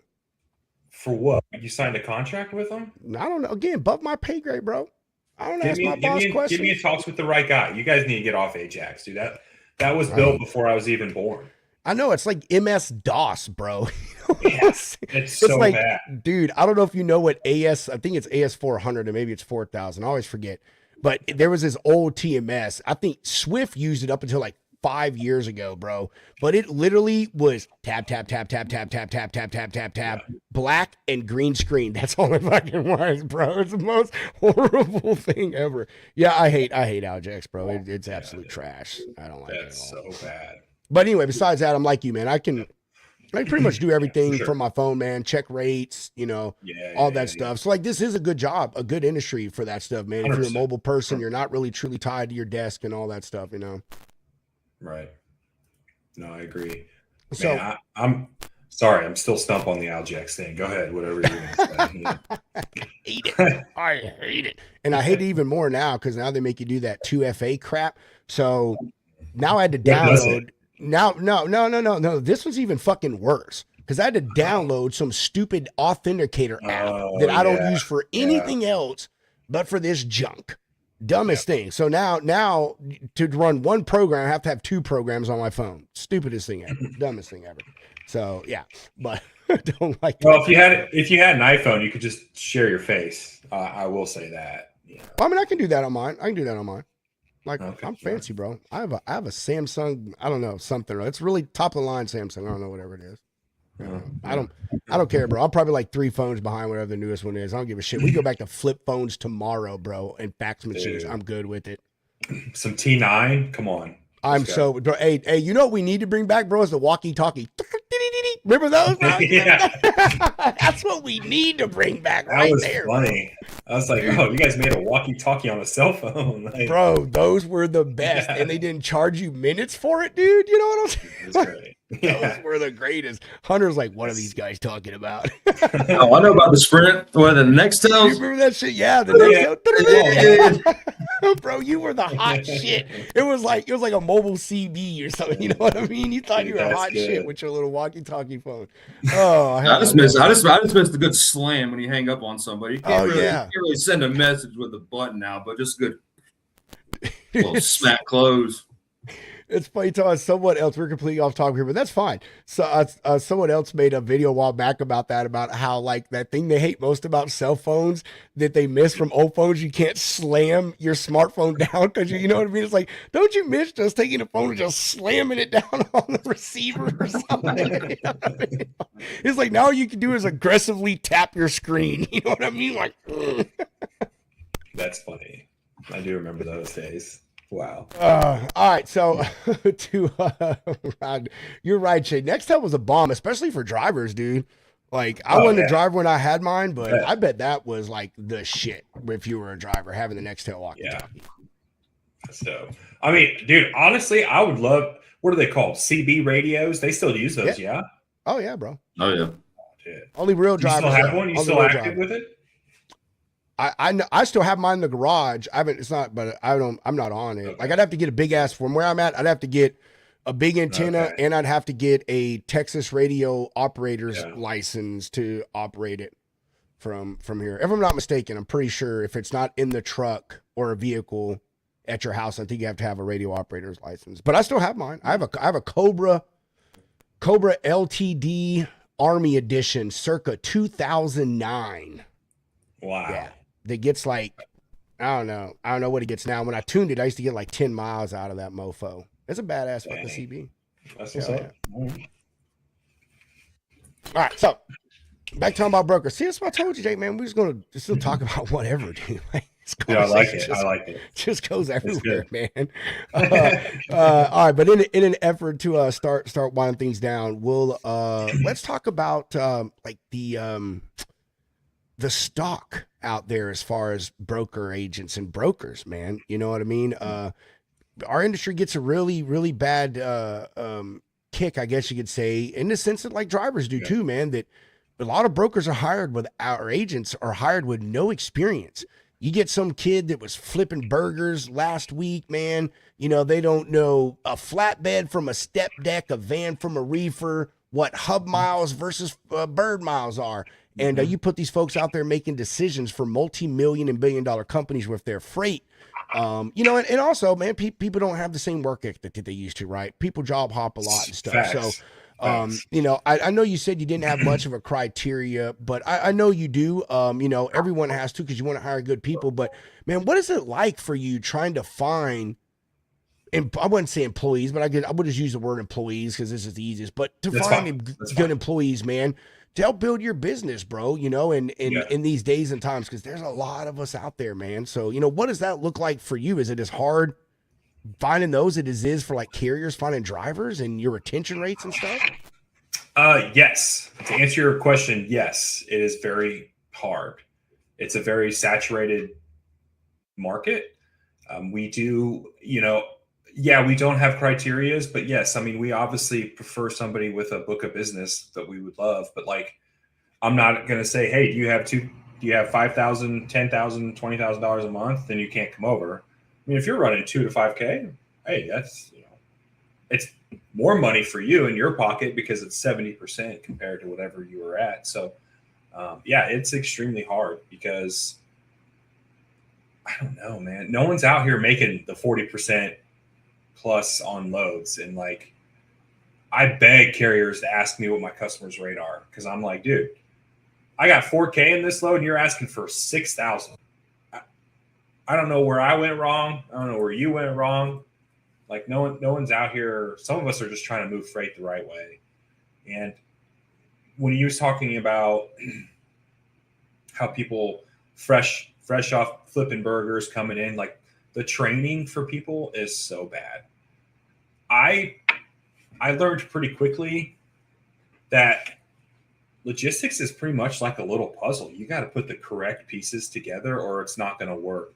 Like, for example, if you have a load, like I'll just kind of run you how my mind goes with things. Like when you're running a load and it's 500 miles or less, I'm usually trying to push that from a Tuesday to Wednesday or Thursday to Friday, because if they can get a quick run, then either Wednesday they're going for that long haul for Friday, get that 2-day run, so that then they can get another banger from Friday to Monday. So now if I have anything I don't know. Some drivers are making ridiculous miles right now. But if I have anything 800 or over, I'm pushing that for a Monday, Wednesday, or Friday, because that's where, you know what I mean? Like those types of pieces of like, okay, there's a storm coming. It's shipping out of Buffalo, and it's coming in Buffalo, and it needs to go to Kansas City, Missouri. Like one, carriers are going to get out of there. So we can quote aggressively there. I mean, we still want to quote to make some money, but we can be a little more aggressive because one, they're getting out of a storm and they're coming down to a Kansas City, which I would consider a pretty good, decent reload location because Kansas City has tons of stuff out here. I don't know if you guys have ever been, but tons of stuff. So I kind of play those kind of things in my head, and I don't think that's taught enough to newer people or agents, if that makes sense. Like, you have to think of so many scenarios for it to work for it to be good. And I don't think a lot of those scenarios they're just like, ooh, I got to load. Let's post it. Ooh, I got to load. We got to load. And I'm like, because sometimes I'll quote that. I'm like, hey, customer, like this is 1,500 miles. You quoted me on Tuesday. Can I push this for Wednesday? Can I hit this up tomorrow or maybe Friday to engage a better rate option for us? And they love it. You know, if the receiver needs product beforehand, you know, they'll say that before. But those are the types. I mean, I don't know how you guys thought process when it comes to loads, but like that's kind of what I think. Dude, I think of all so of many, that. many things. I mean, like if I'm shipping from Kansas, look, I mean, let's reverse it. If I get the same thing from Kansas City to Buffalo, I have to consider like, dude, we're going to Buffalo, not too much reload, terrible weather during this season. Like, dude, we're going to pay a lot of money. But sometimes people are just like, here's a rate. Like, yeah, they'll use the tools that show them a rate, but you have to think of so many things besides just looking at Oh it. yeah, I'm with you, man. I even when I put That's before not I wrong. quote a load, I even go to the boards, dude, and I look at what other people are posting it for. You know what I'm saying? Because I mean, dude, these past few weeks have been a prime example, man. I did it myself. I quoted a load, and I missed my step of going to looking at the board because I was in a rush, and put it out there, and then went to go try to get a carrier on the load, and that similar lane is like posted for like $400 fucking more than what I've got into it, and it's above what the rate is, but Right. that's just Right. what the market was asking because it was a saturated market, tons of freight, few trucks. That was the thing. But you know, I'm there with you, man. I think the same thing. Like going to Colorado, rates into Colorado are already like a little bit uptick because of Colorado, but I always add more money onto it. And when the customer says, "Well, you're $200 above everybody else," because I know the fucking carrier is going to ask me for $200 more above what the lane rate is because they know it's crap coming out. Okay, so you can give it to so and so for $200 less. I'll be here at this $200 more mark when they fill the load because they're telling you everyone's asking for more money than they have in it. So, and the same thing like you said, man. If you got a load leaving from a nice, beautiful 70 sunny degree weather going up somewhere that's crap with rain coming in, you know, like man, you're gonna have to add a little bit to that because you know drivers are gonna want some for that, you know. So yeah, I agree. And a lot of that stuff, it isn't, man. It is not taught. They're taught, oh, go to the DAT. If it's 1,200, add X amount of percent, and that's your rate. That's so totally not the way to be doing that, man. Right. Like, that's not it. And not, again, this isn't to dog on like how W-2 does processes, but I think sometimes when people start in the W-2 and they learn just a quote and then send it to the carrier team, they don't have to consider those things, right? They just like, I'm just here for the rate. And then the carrier rep gets it. I'm sure you see this a lot, Hunter. You carrier rep gets it and you're like, what is this? Like you quoted $1,200 on a 1,800 mile run. I'm like, I don't know if they're that bad, but, and so I don't think that's properly noted. And I think it should be more, I don't even know if there's any, are there training things out there? I know there's, I don't know, but hey, I'm not for any of them, to be honest with you. Like, I don't do that fly by night fucking freight broker training shit. Cause I mean, this is just me in this particular instance, not a dig at teachers in general. Those who can't do fucking teach. If you're making so much money as a freight broker, you wouldn't have time to be doing a damn freight broker class, dumb. You know what I mean? So what do you know? I say the same thing about dispatchers. You making so much money, you wouldn't be having time to be teaching other people stuff. Don't want to hear that crap. But yeah, there are, bro. Me, I don't know. I guess I'm different. I mean, I've been in this industry for 20 years. I've been a driver. I went to school. I've got degrees in logistics.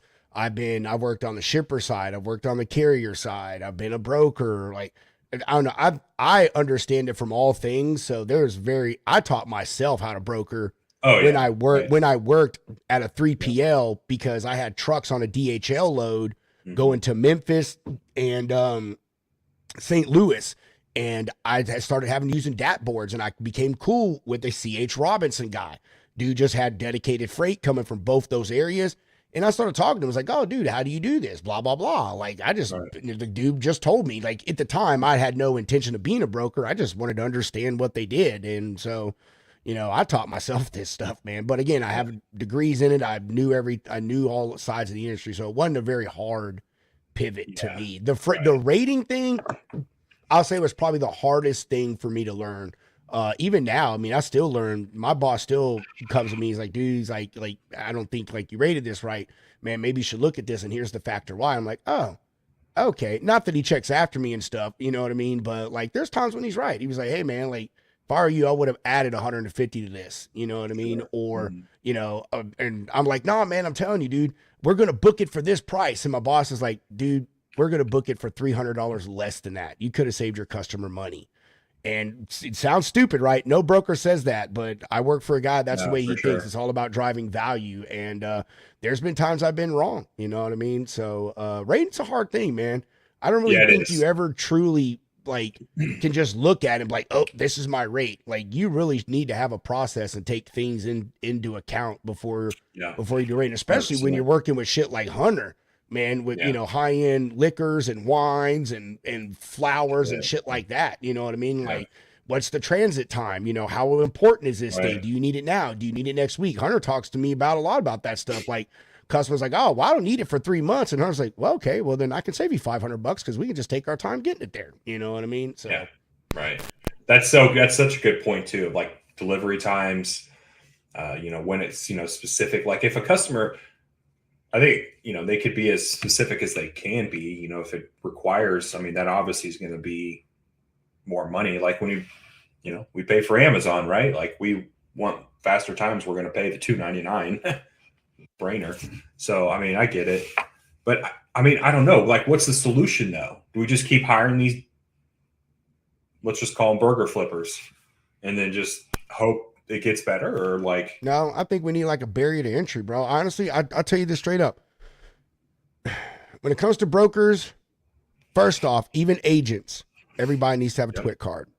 So that's the first one, right? I think that'll prevent a lot of shit because you got to put forth effort into going to get a TWIC card, right? Just period. You got to do your fingerprinting, your background check. You got to go into the building. Like it's a lot just to do that. So you've got to have a real, want, I guess you could say, to do this. Second, I think there has to be some type of licensing out there for everyone, including broker agents. Dude, like, here's the point. I can't just go to the Texas real estate agency, give them $300 and say, give me a fucking real estate license. Doesn't happen, but it happens in our industry, right? I can just go to the FMCA. Here's $300. Here's my bond. Give me an MC. I don't know shit about freight. Last week I was working selling hardwood flooring at freaking Yellow. You know what I'm saying? Yeah. That's it. I really feel that's probably the only way we're going to get rid of these dum-dums is to have type of. Go ahead, Jake. Yeah, go ahead. I think that's changing too, right? I mean, I've been hearing from people like MCs were supposed to be gone away like a few years ago. Like, and when people tell me that, I'm like, why are MCs going away? Like, what are we going to be known as? Like, I haven't looked into much of it. It's just going to be your DOT number, but it doesn't change anything. It's still easy to get a DOT number, just like it is an MC number. It's not that fucking hard. I don't like, I can't remember the reason they gave behind it. Anyone watching, you could comment and elaborate on it, but it's basically trying to make it simpler. Like I think it's a little harder to get a DOT, or there's basically taking away the MC part is going to try to help with more of the fraud and the shady carrier stuff or whatever. And also, Jake, you have to deal with this. I know you deal with this. For you go to an MC and you accidentally go into your carrier vetting thing and put it in the DOT slot. Yep. There are MCs that match DOTs and vice versa. You know what I mean? And it has created some confusion and some stuff like that. So I think it's, kind of a deal like that as well. Try to get like a dress right dress, as we say in the military, even kill for everyone are kind of on the same page type deal. And aren't most of these compliance, I mean, most of them they rely on MC numbers. Like that's the first thing we ask. Hey, what's your MC number? Or if I'm emailing a carrier about a load, they respond MC. What's your MC? Yeah. Yeah. Like, that's kind of why I'm like, that could change things quite a bit. I mean, I don't know if that could stir up more even more fraud or what? But I guess we'll find out. Know. I don't think so. I mean, it's just gonna be a change. It's gonna be a change on everybody's part. I mean, everyone still has a DOT number, even a broker. You still have a DOT number as a broker.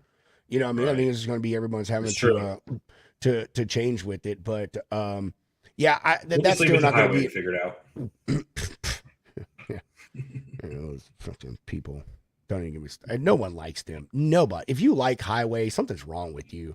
I'm serious. Like I'm not talking about the people, but like it's just the most flawed program. And I know you use this, we use this too, but I don't use to base any of my decisions off of. Carrier 411.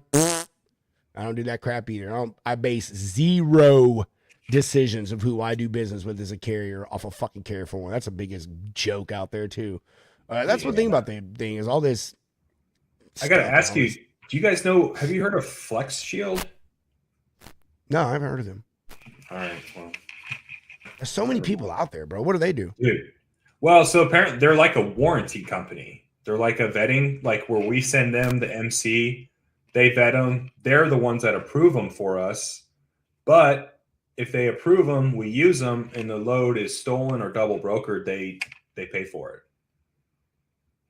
Oh, nice. But I'm just kind of like, I don't know. It's like I just don't want somebody else to have the control. Like, sure, you're paying for it, but if I'm in control, I'm not going to let it happen in the first place. So yeah, I agree with that. No, I've never heard of them, bro. That's interesting. Cool.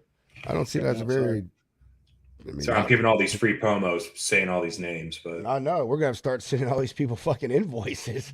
Yeah. Hunter, start pull up the invoice sheets right now. Send them to me. I'll take care of it. Send them to me. It's it's a lot of that tech stuff, man, out there. But back to the point, I think probably the only way we're going to get rid of it is to really have some type of licensing requirement or something, man. You know what I mean? Because I'm like, here's the thing that bothers me the most is people don't think that brokers are making like life and death decisions, but you kind of are. And you're playing with other people's money. And I don't know about y'all, but I just don't let anybody mess with my money. Period. Ever nothing. Like even when it comes to grocery shopping, I'm about getting the biggest bang for my buck and making sure my money is being spent the best way it can be spent. And I'm getting the biggest value for it. You get these people in here don't know what they're doing. Again, let's go back to the simple thing of a step deck and a flatbed. If that customer is asking for a flatbed and you send in a step deck, Tonu, right there, you're cost money. You've slowed down production. All kinds of things trickle from that. You know what I mean? And then let's just say the shipper's like, oh man, we usually don't load a flatbed, but man, I can make it work. And then they make it work, but it don't really work. And then you get down the road and something happens to that load and it shifts or whatever because it was never supposed to go on a step deck. You know what I mean? Like it's just all these little bitty itty fucking details that go on stuff. I have a customer that's a freight forwarder. She deals with the craziest stuff. Mm-hmm. Like right now, she wants me to ship something. Her customer wants to ship something inside of a van trailer that is 110 inches tall. So it's not going to happen. It's not going to happen unless you can make that thing shrink by 3 inches. It is not going inside a van. Well, what about a high cube van? Oh, you're right. It will fit inside, but the door entrance is 108 inches. I can't change that. I don't care if it's 14 feet or 13.6. It's 108 inches. That's the fucking door clearance. But like the thing is, the customer argued me about it, and I just straight to him and said, "Hey, listen, if you want to put it on a van, that's fine, but it's not going to be under RMC. That's all I'm saying. You need to crate this item, and then we need to get a step deck in there, and then we need to make sure it's really really good, blah blah blah." And the guy's like, "Oh man, that's going to cost me additional $500 to crate it." Okay, do you want to pay $500 more to crate it, or do you want to pay $50,000, $7,500, $300,000, whatever it is, when some dumb forklift driver slams that in the back of someone's trailer because they're not paying attention to the height? Right. Choice is yours, pal. Yeah. You know what I mean? So I think that's the thing, man. It's like we hire folks that do not know these things. They don't think about this stuff. Someone says, "Oh, I want it in a van." Okay, and then the van shows up and it doesn't fit. Now what are you doing? You know, not to blame other people, but do you think shippers notice that when they're talking to those people? They're like, "Oh, this guy's going to screw this up. Let's see how this goes." 50-50, bro. I talked to some shippers. I hate to say it, that are fucking morons, bro. I'm like, how do you even have your job? I swear if you're a broker and you don't have at least one of those customers, then you are not having fun with your day. I promise you. But I've got one right now. I love the dude to death. He is so cool. Never gives me any problems. But I'm like, bro, how are you still doing this? Like, send me loads. Like, I'm like, what's the weight? 48,000. Oh, so a flatbed? Nah, man, a van. Dude, you can only put 44.5 in it, maybe 45,000 if it's the right type of truck. Dude, we do this. You've been doing this load for how long? What is wrong with you, man? So yeah, some of them I think do, some of them I think notice, some of them I don't. You know what I mean? So yeah, I think it's 50-50. But I'd like to go the extra mile. I like to think that people notice, man. You know what I mean? And again, here's my thing. Like, is you go that extra mile, man, you could really be preventing yourself from dealing with a headache. Because I'm like, let's be honest, there can be no worse nightmare than dealing with a shipper that doesn't know what they're doing and is willing to cut corners.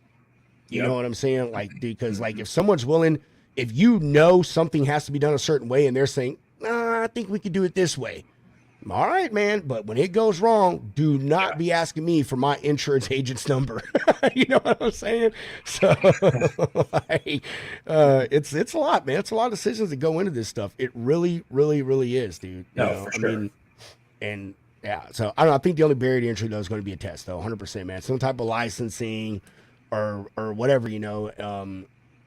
I don't know what industry I could use as an example, but not to dog, but have any of you guys been to the Broker Carrier Summit? Like, is that helpful? Mm-hmm. I'm going to 2 of them this year, so I'm looking forward to going to those. We did. Is that we went kind to of a good step in some point? I think it's good, bro. I mean, you get out of it what you put into it, just like any other convention. You know what I mean? We went to one. We've only been to one. We've been invited to all of them. It's just, ironically, Dan Lindsay has this way of finding out how to schedule a Broker Carrier Summit like the same weekend or the weekend before Hunter and I have to go travel to some other event. And Hunter and I have a hard rule of no back-to-back week travel. Dude, we travel and then we need like 2 weeks off. You know what I'm saying? Yeah, I get that. I get that. Yeah. Well, come to the one in April. It's Kansas City. Show you guys a good time. We will see. Hunter and I still have to make our list for all of our shows that we're going to. That's one thing that's kept us like Orlando. Orlando was I can't remember what we did then, but everyone they've done, it's been literally the same weekend or a weekend before another show that we have to do. And with us, I mean, dude, we're a business too, man. Like we get to make most of the decisions, but we got sponsors and shit that expect certain things from us. People pay us to go to stuff or whatever. So like sometimes you can't just shift and pivot. You got to honor what you got to do. So, but not to go. The one went to, we liked it. Like Dan and his team, man, that he puts together good people. Charles Gracie's like taking is the VP of something now. Charles, don't get mad at me. You do have so many fucking jobs. I can't remember what you do anymore. Like they got a lot of good people involved. Dale Prax with Freight Validate, he's heavy into it and stuff. Hunter and I have a connection on X. The guy's name is Millennial Trucker. That dude actually went to, Hunter knows the story better than me, so if I screw it up, correct me, Hunter. I think he was either just buying or was thinking about buying a truck, went to Broker Carrier Summit, met a bunch of connections, got his truck, and like the dude still to this day is tracking all his loads. He's at like load 400 and something. I don't know, whatever it is. Wow. But dude, he got started out running this freight from Broker Carrier Summit, made a bunch of good connections, and like apparently still to this day is like running freight from people that he met at Broker Carrier Summit. That's awesome. He goes to every one of them. So yeah. That's sweet. That's cool. That's what's up. Yeah. Well, we're closing in on a 2-hour mark. I know you're just sitting there doing nothing in Nashville. Sucks you're in Nashville right now, but Hunter is out of town.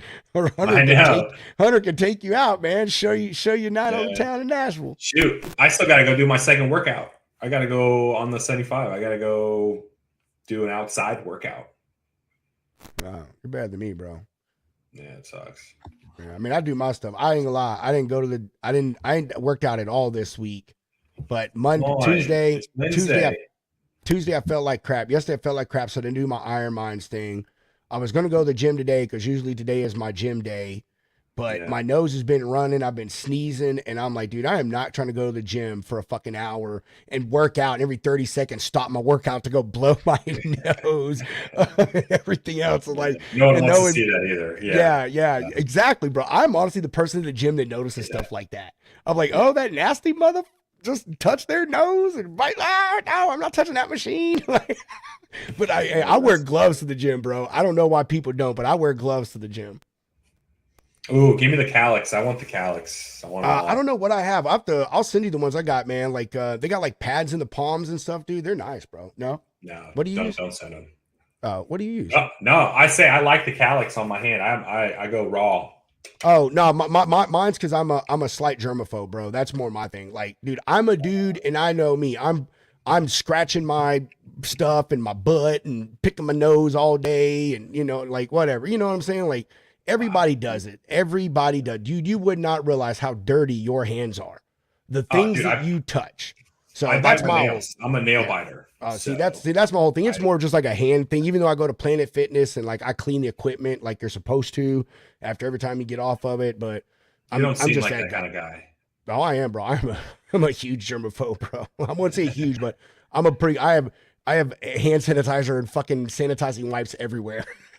That's funny. I don't know what it is, bro. I don't know. I'm not afraid of death, but I don't like being sick. Okay, like, if you're gonna kill me, make it a quick death. I just don't want it to be a sick slow death. You know? So oh man, that's funny stuff, dude. So I don't know. Maybe I'll get to the gym. I'm hoping I feel better. I'm hoping I feel better tomorrow. God, I hate this stuff. Yeah, there's nothing like feeling. I get that. Nah, I actually remember. Go ahead. I was to say, as we are closing, I remember what you were going to say about, making mistakes and stuff. Like, I truly like to put every effort into something because, honestly, I don't want to have to edit the load. Like, I just want the load to be clean. I want to upload the customer tender, the BOL, the POD, and the invoice, and like that's it. I don't have to edit it, add money. I don't have to do all this stuff. I mean, I just want it to be like the more loose ends you can tie up at the beginning. For me, it's like it's better because then I don't have to deal with all that stuff. So I agree with you on that, man. You put forth put forth that little extra initial effort. That's right. Save yourself a lot of unnecessary headache and turmoil in the end of stuff. Yeah. So and I think that goes into everything with this stuff, man. And we can kind of end on this note. But even stuff like detention pays and layovers and stuff like that. Like, I mean, dude, unless you're a major customer where I know I have no pull, like you just don't make the rules just because you got the freight. Like this is my detention policy. This is how this works. This is how that fucking works. So if we're gonna do business, you're gonna agree with me as much as I'm agree with you. We're gonna come to the thing. Like most of my customers, they know I don't ask for detention. If it's warranted, I pay it. That's just the end of the fucking story. I'm not coming to you and asking you for it. You'll see it on your invoice. You should know and trust me enough that I'm going to make sure that it's due before I pay it. But, I mean, I go initial effort, bro. Initial effort. Like talk about all of these things with your customers, your carriers, your employees, man. Like put forth that extra effort and save yourself that headache in the long run. And we could tie that back to the training stuff too, Jake. True. That's true. I mean, I've seen some of the shippers' contracts. You're talking about detention. They'll put in like, oh, we only paid this certain amount of detention. I'm like, who died and made you king over here? Like, what do you mean? You're not operating a $50,000+ unit. I'm not gonna like, come on, guys. Like, so when I quote with my lumper fees, everything's included. Yeah, don't even have to do it. Yeah, I just have those. I have those talks with my customers, man. When we first get on and stuff. I recently just turned down a produce customer, actually, because they said they don't do detention. Okay, good for you. Those guys are probably like the biggest detention, I would imagine, huh? Oh yeah, anything reefer freight, bro. You just asking for fucking detention, which is why they don't do it. But yeah, I was like, that's cool. My boss wasn't happy at that, and I was like, okay, let's think about this for a second, bro. We're going to make all this money you think off these loads. What are we going to lose on detention? but if we still make money, no, bro, that's not how I look at it. We're still fucking losing money. I don't care if we made money in the end. We lost money paying detention. That's how I see it. You know what I mean? And you know how it is, bro. A $200 margin can be gone real fast with some detention, bro. Boom, done. So, just putting that forth, that extra effort, man, having these conversations and, being educated and knowing your job as a broker, what you can do, what you can't do, how you can help customers. And man, don't lie to people. Like, I don't do that. I have no problem telling a customer no. Do I hate saying it? Yeah, man. But like, I'm not going to put myself in a situation where I'm like, yeah, no, this is probably not going to go the way I think it's going to go. I'm not going to do this. So, Yeah. No, good for you. But all right, Jake. So, let's open it up, man. You want to, any exiting comments, questions, concerns, updates? You want to give yourself some plugs, talk about your business model a little more, say what you're looking for in some agents, maybe how shippers can find you, agents can find you. Just throw it all out there, man. Give us your final thoughts here. Yeah, final thoughts. First off, thanks for having me on. It was a great time with you guys. Love talking some shop. Agents, I rebuilt our website, maxfreightlines.com. I put our whole team on there, let them know what they do. So if shippers, I'm trying to build like some SEO stuff for them. And that's why I told my agents, like, I want to put you on my website because I want to put you out there too. I want shippers to find you just as you go find them. And I'll do that for all new agents coming on. And I just final thing is I would just say, if you want to come an agent, come start small with us, work your way as an agent, and maybe one day I'll sell you the business. You never know. You never know. So triple valuation. Triple evaluation, obviously. Not a lot of people say this, but I'm going to say it here: smaller the better. Smaller the better. I can agree with that, bro. In our industry, 100%. Even when it comes to the carriers, man, smaller a lot of times is the better. You don't get lost in the mix, bro. As they say in the driver community, you're a name, not a number, or an MC number, right? Right? There you go, right? Yep. So there you go. Yeah. I mean, yeah, come look. Max Freight Lines, where agents thrive and freight moves. Let's go. Come on. Hell yeah. Boom. Hunter. Get it tatted? Yeah. I've talked this whole show like always. So dude, you've got to at least say like 5 fucking words, bro. 5 fucking words. That was 3. Give me 2 more. Oh no, man, Jake, great hearing your story, brother. Like, I mean, just from where you started out, I mean, getting the business last year and how much you've already done, I think it's going to be good for the agent model. Like you're saying, smaller the better. You got a lot of people out here just doing it the wrong way, but you putting yourself out there for your people, for your customers, and making a difference, man. It's really cool to see. So hopefully next time you're in Nashville, I'll be in town too, so we can link up and see what's up. But keep on doing it.